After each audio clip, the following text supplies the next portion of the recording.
Diperkatakan firman, video kali ini saya menemukannya di ayat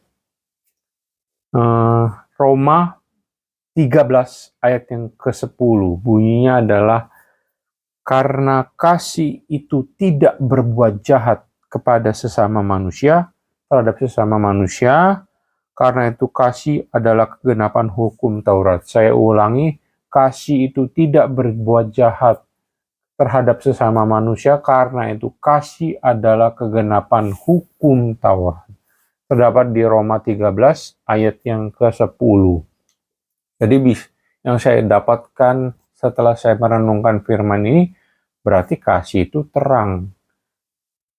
Kasih itu baik, itu intinya begitu kan, karena terang adalah tidak adanya gelap dan gelap tidak adanya terang. Jadi udah jelas tuh beda. Cuman ada dua pilihan, terang atau gelap. Kalau gelap tiada terang, terang tiada gelap. Kalau kasih itu baik, kalau di luar kasih itu jahat. Dan kasih itu adalah kegenapan hukum Taurat. Artinya, setelah saya hubung-hubungkan, hukum itu berarti ada yang mengganjal di hati, ada yang ganjil. Ada yang terasa mengganjal di hati, dan ada yang terasa ganjil di hati. Dari situ saya dapatkan bahwa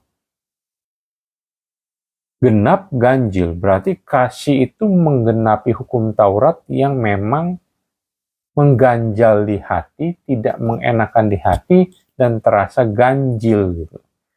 Kasih itu bisa dibilang genap, menggenapi, hukum itu bisa terasa ganjil atau mengganjal di hati.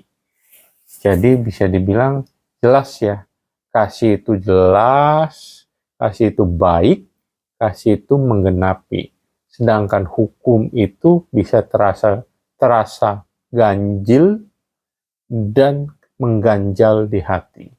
Itu saja yang seperti layaknya terang dan gelap tidak dapat bersatu, demikianlah kasih itu bersifat menggenapi, sedangkan yang bukan kasih itu terasa ganjil dan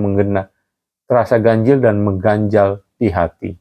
Itu saja yang mau saya sampaikan lewat sharing video kali ini dari firman di Roma 13 ayat 10, kasih adalah kegenapan hukum Taurat. Terima kasih.